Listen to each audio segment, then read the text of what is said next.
When a man says, "You're not like other women," it's not a compliment the way you've been taught to hear it. It's a confession.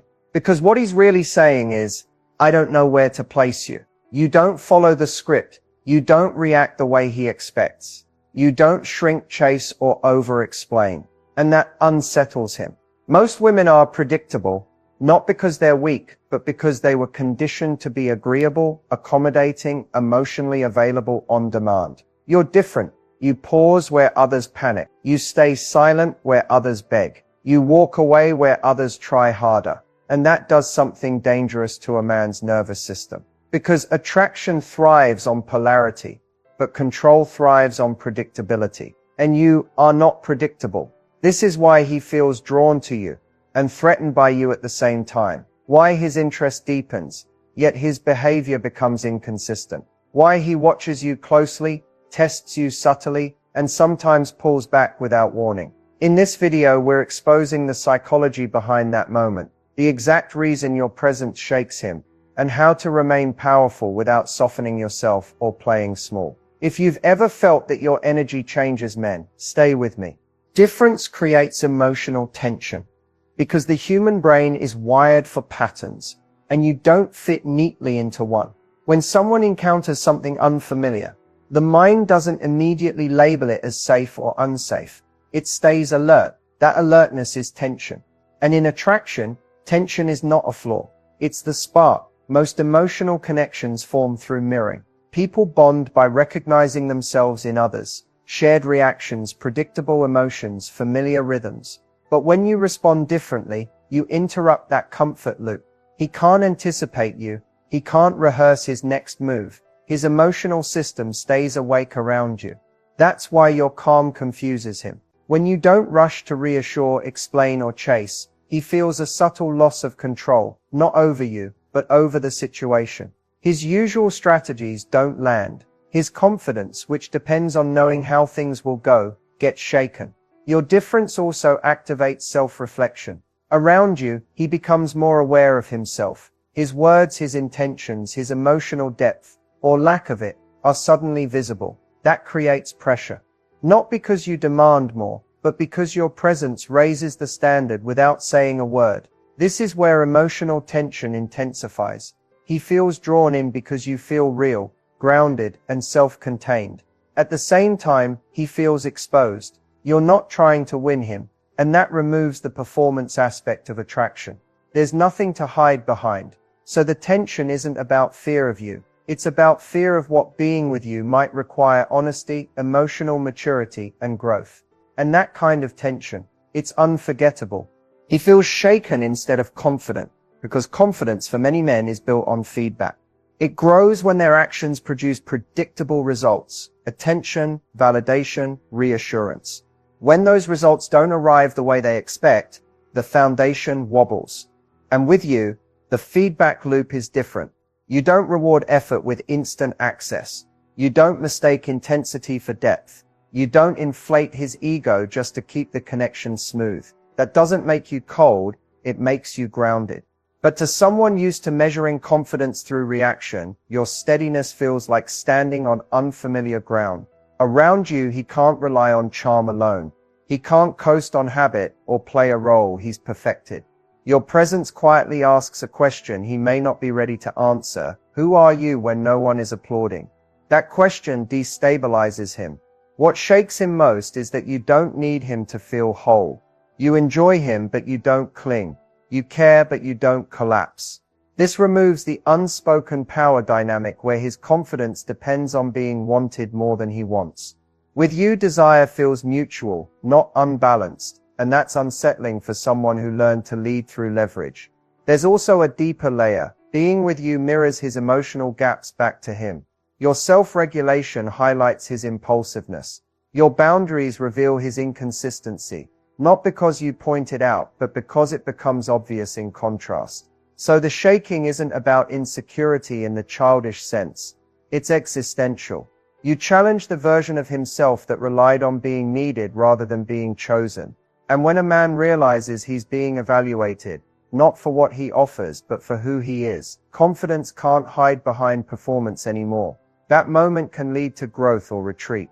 and his reaction tells you everything. Feminine power is often misunderstood because it's quiet, self-directed, and internally anchored, while people-pleasing is loud in its effort and constantly looking outward for approval. On the surface, both can look kind, accommodating, even nurturing, but their energy is completely different. People-pleasing is driven by fear of loss. It says yes when it wants to say no. It explains when silence would feel more honest. It adjusts, softens, and reshapes itself to avoid discomfort. The goal isn't connection, it's safety. And safety built this way is fragile, because it depends on being chosen again and again. Feminine power doesn't chase safety. It creates stability from within. It doesn't rush to be understood. It allows space for misunderstanding without panicking. When you're in this state, your kindness isn't a bargaining tool, it's a choice. Your boundaries aren't walls, they're clarity. This is why feminine power changes dynamics so quickly. A man can feel it immediately. There's no tension in your voice, no urgency in your actions. You're present without performing. You listen without absorbing. You care without contorting yourself to be agreeable. People-pleasing tries to manage outcomes. Feminine power trusts process. One asks, how do I keep this? The other asks, does this align with me? That shift alone changes how you're treated. What's most confronting is that feminine power doesn't demand to be valued. It assumes it. And that assumption sets the tone. When you stop negotiating your worth through overgiving, emotional labor, or self-erasure, you stop attracting connections that require those things to survive. Feminine power isn't about control, it's about sovereignty. And when you embody it, you don't need to convince anyone of your value. The right energy recognizes it instantly and rises to meet it. Some men withdraw not because they don't care, but because caring activates something they haven't learned how to regulate. When the emotional stakes are low, they can show up relaxed, charming, even consistent. But when attachment deepens, the nervous system takes over. And for many men, closeness doesn't feel safe, it feels exposing. Caring introduces vulnerability. It means there's something to lose. And if a man hasn't developed emotional tools to sit with uncertainty, intimacy can feel like pressure instead of connection. He starts to feel watched by his own emotions. His usual coping strategies, distraction, logic, control, stop working around a woman he truly cares about. He becomes more aware of his internal world. His fears surface: fear of not being enough, fear of failing, fear of being seen too clearly. Instead of moving toward those feelings, withdrawal becomes a form of self-protection. Distance gives him a sense of control again. There's also a conflict between desire and identity. Many men were taught that independence equals strength. Needing someone even emotionally can clash with that belief. So when attachment grows, it threatens how he sees himself. Pulling away isn't about rejecting you. It's about preserving an image of self-sufficiency. What makes this especially confusing is that withdrawal often happens after moments of closeness. A deep conversation, emotional intimacy, a shared experience that mattered. That's when the reality of connection hits, and the internal alarm goes off. This doesn't mean you did something wrong. It means the connection touched something real. The question isn't why he withdrew. It's whether he has the capacity to return with awareness. Because caring doesn't require distance. Emotional maturity allows closeness without disappearing. And when someone withdraws instead of leaning in, it reveals not the depth of your impact, but the limits of their readiness. Attraction doesn't deepen through grand gestures or perfectly chosen words. It grows in the quiet spaces where intention meets restraint. The behaviors that create the strongest pull are often the ones that go unnoticed on the surface, but felt deeply underneath. One of the most powerful is emotional pacing. You don't rush closeness, and you don't resist it either. You allow connection to unfold naturally, without trying to secure it. That calm patience signals self-trust. It tells him you're not afraid of silence, distance, or uncertainty, and that creates a magnetic tension he can't manufacture. Another is selective vulnerability. You share honestly, but not impulsively. You don't overshare to be liked or to fast-track intimacy. You let trust earn access. This creates a sense of depth and mystery, not secrecy, but discernment. He feels that knowing you is something that happens over time, not something he's entitled to immediately. Presence is another silent amplifier. When you're with him, you're actually there, not distracted, not performing, not scanning for reassurance. That grounded attention makes him feel seen without being smothered. And paradoxically, being fully present without needing anything back creates more desire, not less. You also don't correct, chase, or manage his emotions. You allow him to feel the weight of his choices. If he shows up, you meet him. If he pulls back, you don't collapse or pursue, you stay steady. That steadiness creates contrast. It forces him to reflect rather than react. These behaviors work because they communicate value without declaration. They say, I enjoy connection, but I don't abandon myself for it. And that message lingers long after the moment ends. Attraction deepens when someone feels both free and challenged in your presence. And silence, when it's grounded, speaks louder than effort ever could. Mixed signals aren't confusion. They're conflict. They appear when desire and fear are pulling someone in opposite directions at the same time. One part of him wants closeness, connection, and the emotional safety he feels with you. The other part wants distance, control, and protection from feelings he doesn't know how to manage. So he oscillates. One day he's warm, attentive, emotionally present. The next he's distant, distracted, or vague. This isn't strategy in the calculated sense. It's emotional whiplash. He's regulating himself the only way he knows how, by moving closer when he misses you, and pulling away when it feels like too much. Fear often disguises itself as inconsistency. When a man fears losing autonomy, being vulnerable, or failing emotionally, he won't articulate it. Instead, the fear leaks out through behavior, delayed responses, unclear plans, affection without follow-through. He keeps one foot in connection and one foot near the exit. What's important to understand is that mixed signals usually intensify around women who don't chase clarity. Your steadiness removes his ability to control the emotional temperature. You're not demanding reassurance, but you're also not filling the gaps for him. That creates space, and in that space, his internal conflict becomes louder. Mixed signals are not an invitation to decode, fix, or prove yourself. They are information. They show you that he feels something real, but hasn't developed the emotional capacity to hold it consistently. And consistency is not about effort, it's about regulation. The danger is when you respond to mixed signals by over-functioning, explaining more, giving more, waiting longer. That turns his fear into your burden. Instead of him confronting his internal resistance, you absorb the instability. Clarity doesn't come from pushing. It comes from contrast. When you remain emotionally coherent, kind, grounded, and unavailable to chaos, his mixed signals either resolve into presence or fade into distance.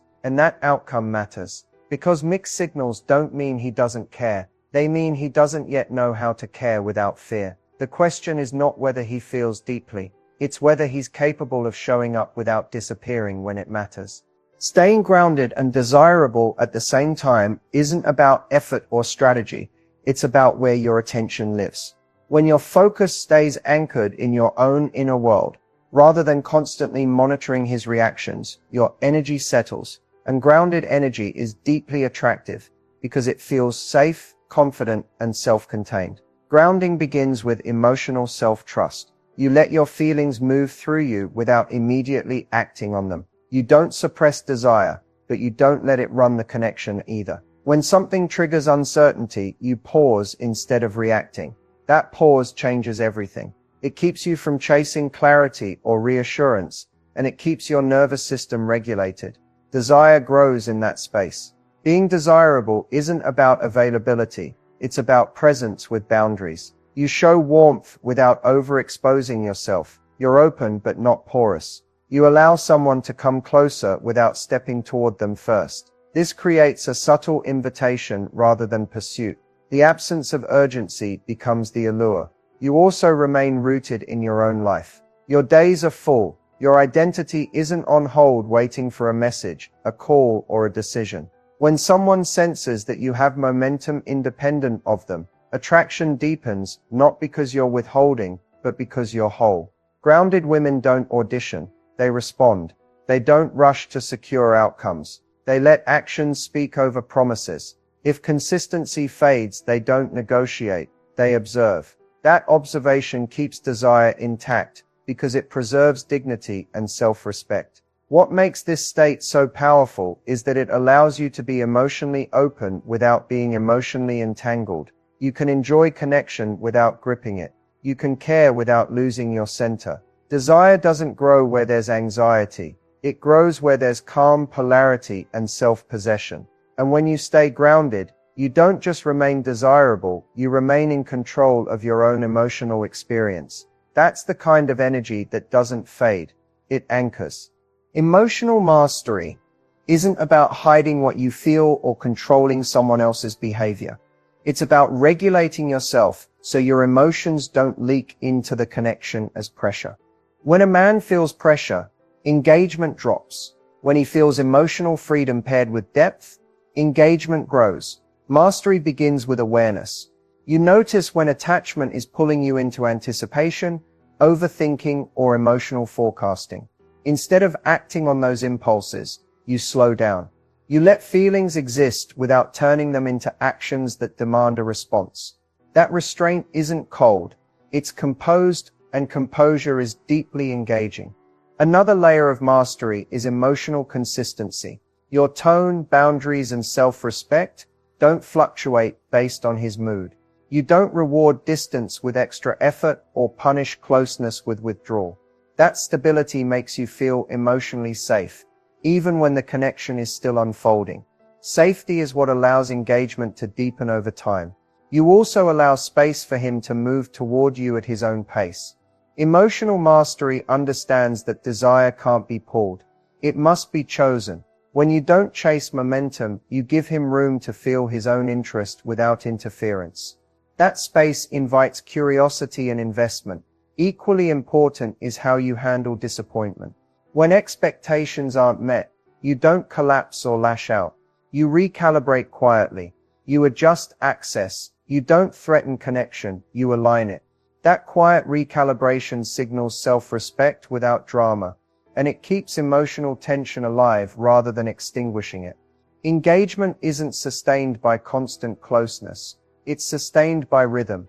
Emotional mastery creates rhythm through presence and pause, warmth and restraint. You offer connection, but you don't consume it. When a man senses that being with you doesn't cost him his autonomy, but does require sincerity, he stays engaged. Not because he's managed, but because he feels invited into something emotionally coherent, grounded, and real. The final insight is simple, but most women overlook it. Attraction isn't built on effort. It's built on presence. Trying harder doesn't make someone stay. Chasing reassurance doesn't deepen connection. What actually shifts everything is how fully you inhabit yourself, independent of his reactions. When you stop negotiating your value through validation, you stop creating tension from your own nervous system. Instead, your energy becomes a constant. You don't shrink to fit his comfort zone, and you don't inflate to fill a void. That constancy is magnetic, because it signals one undeniable truth: you are whole on your own.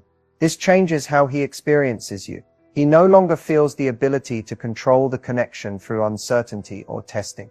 Instead, he feels a pull towards something that's steady, real, and self-contained. That pull is stronger than desire alone. It's respect, admiration, and fascination all in one.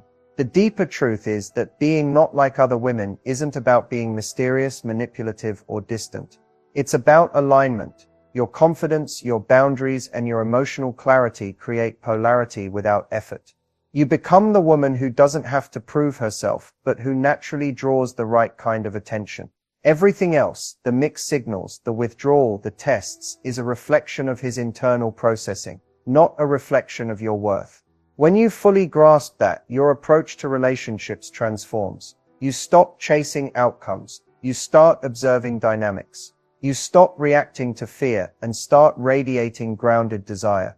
Attraction isn't about performing, it's about being. When you embody presence, emotional mastery, and self-possession, you become unforgettable.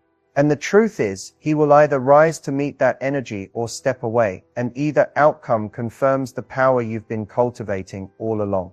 As we wrap up, it's important to pause and reflect on everything we've covered. The journey of being not like other women isn't about being better than anyone else. It's about being fully yourself, unapologetically, with clarity and emotional integrity. When you embrace this, you create a presence that's magnetic, irresistible, and entirely self-sufficient. Think about the patterns we discussed, the tension your uniqueness creates, the way men can feel both drawn and unsettled, the mixed signals that reveal internal conflict, and the subtle behaviors that deepen attraction without effort. All of these are pieces of the same truth. Your energy is the most powerful tool you have in relationships. How you carry yourself, how you respond or don't respond to uncertainty, and how grounded you remain determines the kind of engagement you receive. This isn't a lesson about manipulation or games. It's about self-possession. It's about realizing that your confidence, boundaries, and emotional mastery are inherently attractive. When you stop negotiating your value and start inhabiting your worth, you allow men to see you as a complete, sovereign individual. That clarity forces them to confront their own capacity for depth, maturity, and presence. Take a moment to reflect. Are you chasing validation, or are you cultivating presence? Are you adjusting yourself to fit his comfort, or are you standing firm in your own truth? The answers to these questions are where real transformation begins. Attraction thrives not in effort or performance, but in alignment. Finally, remember that being not like other women isn't about making someone stay. It's about honoring yourself in every interaction. The right energy will rise to meet you. The rest will fall away, and that's a reflection of the difference between dependency and mutual respect. When you embrace this fully, you don't just change the way he sees you, you change the way you experience connection, desire, and love. Take this insight with you. Your presence is your power. Stand in it. Trust it. Let your energy ripple outward. Watch how people respond, how dynamics shift, and how attraction naturally flows to those who match your rhythm. That is the kind of attraction that lasts, because it's rooted in truth, not in chasing, not in compromise, but in the unwavering confidence of being entirely yourself.